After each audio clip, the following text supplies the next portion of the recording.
Les sujets du jour de la revue fiduciaire. Premier sujet de notre JT.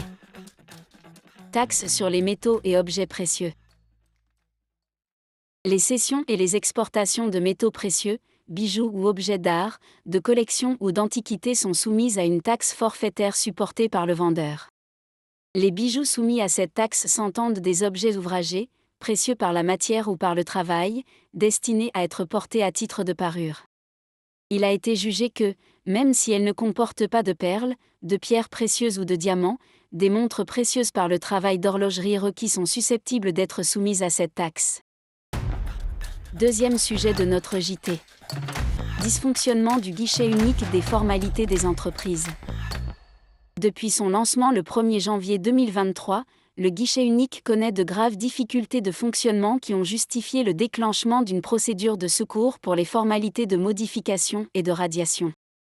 La procédure alternative qui permettait de réaliser ces formalités sur le site Infogreffe ou par la voie papier auprès des greffes compétents expirait le 31 décembre 2023.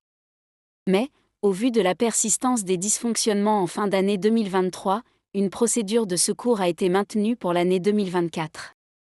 Ainsi, jusqu'au 31 décembre 2024, en cas de blocage empêchant la réalisation d'une formalité ou d'un dépôt d'acte, les entreprises commerciales ou artisanales et les associations peuvent y procéder via un lien, accessible uniquement sur le guichet unique, qui redirige vers Infogreffe. Si ce service n'est pas disponible, il leur est possible d'adresser un formulaire papier au greffe compétent. De même, certains professionnels personnes physiques sont autorisés à réaliser leurs formalités en utilisant le lien accessible sur le guichet unique, qui redirige vers le téléservice de l'URSSAF. Enfin, en cas de blocage de tout autre type de formalité, le guichet unique remettra un récépissé permettant à l'entreprise de bénéficier d'un délai supplémentaire de 30 jours, à compter de la fin du blocage. Troisième sujet de notre JT.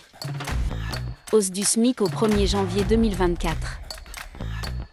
Le SMIC horaire brut est passé de 11,52 à 11,65 € au 1er janvier 2024 en métropole, en Guadeloupe, en Guyane, en Martinique, à La Réunion, à Saint-Barthélemy, à Saint-Martin et à Saint-Pierre-et-Miquelon.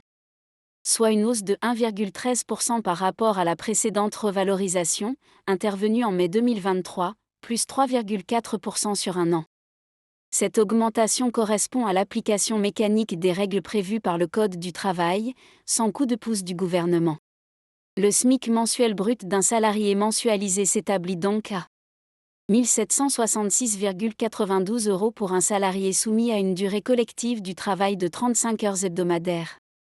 1 989,04 € pour un salarié soumis à une durée collective de travail de 39 heures hebdomadaires, avec une majoration de 10% de la 36e à la 39e heure. 2019,33 € pour un salarié soumis à une durée collective de travail de 39 heures hebdomadaires, avec une majoration de 25% de la 36e à la 39e heure. Parallèlement, la valeur du minimum garanti passe à 4,15 € au 1er janvier 2024.